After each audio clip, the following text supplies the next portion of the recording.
30 Juni hari Rabu jam setengah 1 sampai jam 2 kalau di jadwal ya. Tapi kemarin saya berdiskusi sama Pak Bambang dan Pak Waraan juga mengenai getaran, kayaknya dengan soal yang udah dibuat perlu waktu tambahan hingga 2 jam mungkin ya. Jadi mungkin nanti persiapkan untuk protokol ujiannya sama seperti kemarin.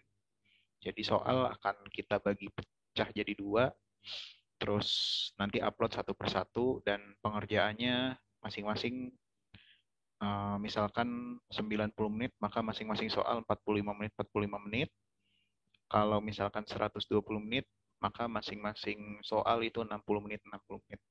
Seperti itu kira-kira. Nah, untuk hari ini, saya akan akan minta tolong ke kalian untuk sangat perhatikan gitu ya. Karena hari ini saya akan mengadakan tutorial pra-UAS dan kebetulan karena UASnya tanggal 30 nanti, maka hari ini bisa dibilang pertemuan terakhir kuliah di semester ini untuk mata kuliah getaran mekanik. Nah, apakah slide saya sudah terlihat yang tutorial pra-UAS ini? Sudah, Pak. Oke, sudah ya. Tutorial pra-UAS. Sebentar kok. Saya agak ragu ya. Oke.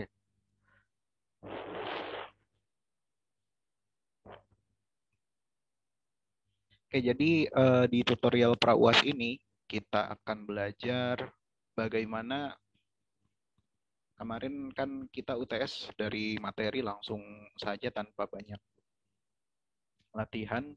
Saya kira kurang banyak latihan untuk uh, bisa menyelesaikan soal, sehingga saya kira masih banyak yang uh, belum menyampaikan idenya dengan terstruktur gitu ya untuk pengerjaan soal esai, terutama masalah di getaran. Jadi di sini saya ingin membuat semacam pembahasan soal yang diharapkan ini bisa dicontoh oleh kalian dalam pengerjaan ujian. Step by step-nya, cara menjawabnya, dan juga cara untuk merepresentasikan hasilnya. Jadi yang pertama adalah saya akan membahas 2 soal, yaitu soal yang sesuai dengan kisi-kisi ujiannya, kisi-kisi soal UASnya. Yang pertama itu adalah mengenai getaran paksa.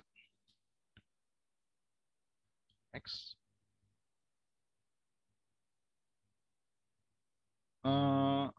Slide saya terlihat ya? Masih terlihat? Terlihat, Pak. Oke. Jadi di sini kalau kalian perhatikan, di sini itu ada batang, yang dimana batang ini dikaitkan dengan 2 buah pegas dan juga 1 tumpuan titik O. Batang ini diberikan momen harmonik, yaitu dengan amplitudo M0 dan juga kosinus dengan frekuensi pengganggu omega. Artinya biasa kalian kalau di soal atau di pembahasan sebelumnya itu kalian menemukan gaya gitu. Ini kita bekerja dengan momen. Momen ini dia akan bergerak bolak-balik arah clockwise dan counterclockwise dengan amplitudo omega dan amplitudo M0 dan frekuensi omega. Lalu di sini disebutkan diketahui bahwa batang tersebut memiliki inersia 1/12 ml kuadrat terhadap center of gravity atau center of mass. Yang pertama ditanyakan adalah free body diagram, kedua adalah persamaan gerak, dan yang ketiga adalah steady state solution dari sistem. Nah, saya ingin tolong ini dicontoh ketika nanti kalian menjawab soal di ujian. Oke, step pertama adalah yang pasti selalu tanyakan itu adalah mengenai diagram benda bebas. Diagram benda bebas, kalian itu menuliskan bagaimana benda tersebut diberikan gaya. Jadi misalkan tadi kita sudah tahu bendanya itu batang ditumpu di titik O. Lalu hal yang pertama yang diperhatikan untuk DBB, kita menggambar benda itu dalam posisi yang tidak setimbang. Atau katakanlah kita kasih simpangan peta lah di sini ke atas. Nah, di mana titik oranye ini adalah pusat masanya, dan ini adalah jarak tumpuan dari pusat masanya. Lalu kita definisikan koordinat gerak dan juga beban pengganggu atau beban akibat dia bergetar. Nah, di sini saya menggambarkan warna biru adalah beban pengganggu, sedangkan warna merah adalah gaya-gaya yang bekerja akibat gaya dari luar. Gaya-gaya yang bekerja yang mengakibatkan sistem bergetar. Selain dari gaya aksi yang ditimbulkan. Jadi di sini ada dua gaya, yang sebelah kiri itu akibat gaya pegas tertarik, sedangkan yang sebelah kanan itu akibat gaya pegas tertekan. Nah, penting untuk diketahui bagi kalian, untuk menggambarkan momen ataupun gaya Alembert yang sifatnya itu rotasi, tolong gambarkan di sekitar atau di dekat daerah pusat rotasinya. Jadi misalkan untuk M0 ini seharusnya kita gambar di sini ya, karena J0, karena pusat rotasinya terhadap titik O. Jadi ini, maaf, ini harusnya di sini. J0 bagai. Nah, kenapa seperti itu? Karena supaya kalian paham bahwa dengan bergesernya sumbu, maka inersianya pun bergeser. Tadi di soal diketahui JG adalah terhadap center titik pusat masanya. Sedangkan setelah digeser pusat rotasinya ke O, maka inersianya tidak lagi sama dengan JG saja, tetapi ditambah dengan M dikalikan pergeserannya, itu L/4. Di sini juga L/4. Maka dari itu, inersia terhadap titik O itu adalah JG ditambah dengan pergeseran sumbu putar tersebut, yaitu 7 ml kuadrat per 48.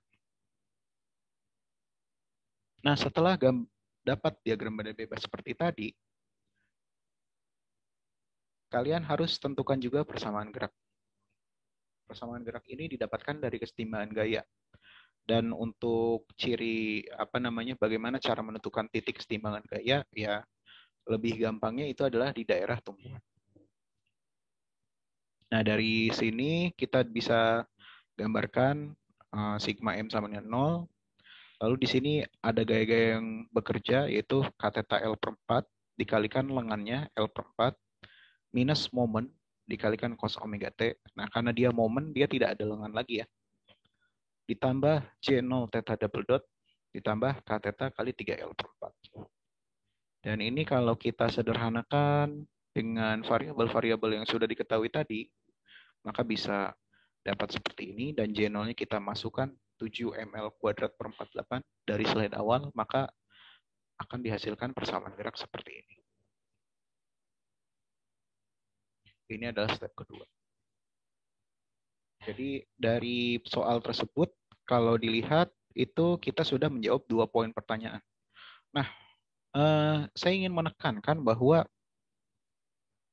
ketika nanti ujian UTS, porsi yang walaupun tema kita adalah getaran paksa dan juga getaran derajat 2 kebebasan, tapi yang saya akan ambil porsi nilainya lebih besar di bagaimana kalian menggambar DBB dan juga bagaimana kalian menyusun persamaan gerak. Kalau misalkan sudah benar sampai sini, insya Allah ke bawahnya hanya prosedural matematis. Dan yang ditekankan di mata kuliah getaran ini adalah konsep kalian untuk menyusun persamaan gerak dan juga diagram benda bebas. Jadi sudah sebagian besar kalian dapatkan poin di sini. Dan juga saya harapkan untuk menjawab itu to the point ya. Walaupun ada cara-caranya, tetapi harus tetap ada hasil akhirnya. Seperti misalkan ini hasil akhirnya kita kotakin gitu. Maka ini adalah hasil akhir yang menjawab poin pertanyaannya. Walaupun memang saya tidak menilai hasil akhirnya saja, tetapi kalau ada prosesnya pun tetap saya nilai nanti. Lalu step ketiga itu untuk getaran paksa yang harus kalian perhatikan adalah identifikasi gaya input atau gaya pengganggu. Nah, di kelas saya pernah bahas bahwa setidaknya ada 3 tipe untuk gaya pengganggu, yaitu ada gaya harmonik, massa unbalance, dan gangguan lintasan. Nah, untuk kasus ini sudah jelas ini adalah gaya harmonik, itu gaya bolak-balik. Di sini gaya harmonik tidak hanya gaya ya maksudnya, momen pun bisa gitu. Ataupun beban yang menyebabkan dia berosilasi secara harmonik tapi kontinu. Untuk massa tak balance ya mudahnya adalah massa yang memiliki eksentrisitas seperti yang dijelaskan di kelas. Lalu untuk gangguan lintasan ya kalian pasti sudah bisa bedakan lah mana gangguan lintasan, mana bukan. Nah, untuk kasus ini adalah gaya harmonik. Setelah itu, setelah menyusun persamaan geraknya, tentukan M ekivalen, K ekivalen, C ekivalen, dan juga amplitudo gaya pengganggu ekivalen. Di sini tidak, misalkan F0 gitu ya, tidak selalu F0 gitu. Tidak selalu, maksud saya tidak selalu, tidak selalu bentukannya itu F. Bisa apapun. Seperti ini adalah M ekivalennya adalah ML kuadrat. Lalu C ekivalennya di sini KL kuadrat. Di sini M ekivalennya itu adalah koefisien yang bersanding dengan turunan kedua dari sistem derajat 2 bebasan. Sedangkan untuk K ekivalennya adalah yang bersanding dengan simpangan dari derajat kebebasan. Sedangkan untuk C ekivalennya itu adalah damping rasio yang bersanding dengan kecepatan. Kebetulan karena di sistem ini dia tidak ada kecepatan, maka C ekivalennya bernilai 0. Dan untuk F0 ekivalennya itu adalah sama dengan amplitudo momen dari pengganggu sistem. Nah, setelah kalian tentukan inputnya, lalu kalian tentukan M ekivalen, K ekivalen, dan C ekivalen, ini sangat berguna. Lalu kalian bisa melihat persamaan untuk menentukan solusi steady state dari sistem. Nah, kalau di slide Pak Bambang yang resume getaran paksa, tentu kalian ingat kalau getaran harmonik itu ada persamaan seperti ini untuk gaya harmoniknya. Ataupun dalam bentuk seperti ini. Nah, untuk steady state solusinya adalah kalian bisa gunakan rumus ini. Nah, tapi hati-hati dalam penggunaan rumusnya. Hati-hatinya adalah dengan catatan. Yang pertama, persamaan akan ditentukan dari gaya inputnya. Jadi, persamaan yang saya cantumkan di sini itu bukan untuk seluruh kasus getaran paksa. Tetapi, kalian harus menentukan dulu gaya inputnya seperti apa. Kalau misalkan kasusnya sama, yaitu gaya harmonik, maka kalian bisa pakai rumus ini. Lalu note kedua, persamaan ini itu dirumuskan dalam bentuk ekivalen ya. Maksudnya apa? Jadi di sini kalau omega per omega n dan zeta ini adalah bentuk modifikasi dari persamaan ini. Dan persamaan ini kita lihat parameternya itu adalah F0, K, M, C. Di mana omeganya di sini adalah frekuensi pengganggu. F0-nya ini adalah F0 ekivalen. M-nya ini adalah M ekivalen. K-nya ini adalah K ekivalen. Dan C-nya ini adalah C ekivalen. Di mana K, M, C, dan F0 ini didapat dari persamaan gerak yang telah kita susun sebelumnya. Nah, dengan mensubstitusikannya, nah, satu lagi, lalu XSS ini adalah X steady state atau simpangan steady state. Dia bentuknya tidak selalu harus X, sekali lagi. Dia tidak harus selalu X, tapi tergantung dari koordinat sistem yang kita definisikan. Karena pada awal itu theta, maka dari itu, karena pada awalnya kita definisinya itu theta, maka di sini kita menggunakan theta SS. F0-nya ekivalennya itu M0, K ekivalennya itu 5/8 KL kuadrat, M ekivalennya itu 7 ML kuadrat per 48, ditambah karena C ekivalennya itu 0, maka ditambah 0. Atau theta steady state-nya bisa kita peroleh seperti ini. Jadi untuk solusi steady state bisa dicari seperti itu. Dan kasus itu telah terjawab untuk 3 pertanyaan di atas. Oke, itu yang pertama ya. Jadi step-stepnya seperti itu kira-kira. Oke, untuk soal pertama dulu ada yang ingin tanyakan?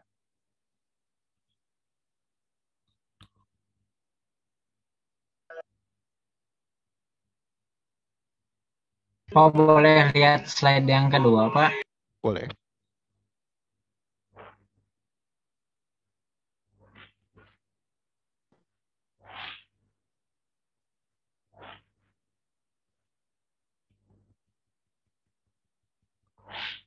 Slide yang kedua ini maksudnya soalnya?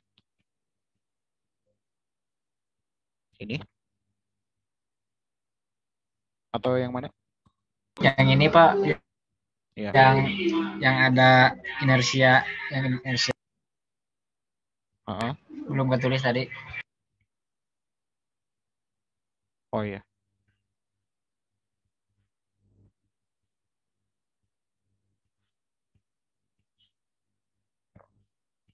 Ini ya.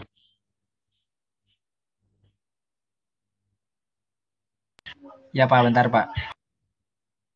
Bisa di ini aja Mas, di screenshot. Pak mau nanya, Yuk, silakan.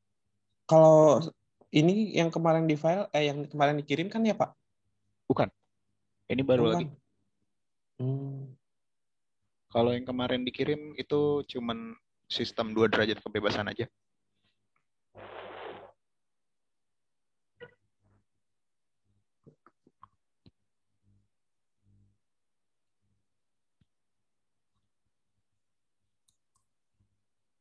Oke. Gimana Mas? Ya udah, Pak. Udah, oke. Sip. Kita lanjut ya. Waduh. Ini mohon maaf atas ketidaknyamanannya. Kayaknya nanti di tengah-tengah saya potong lanjut Zoom berikutnya karena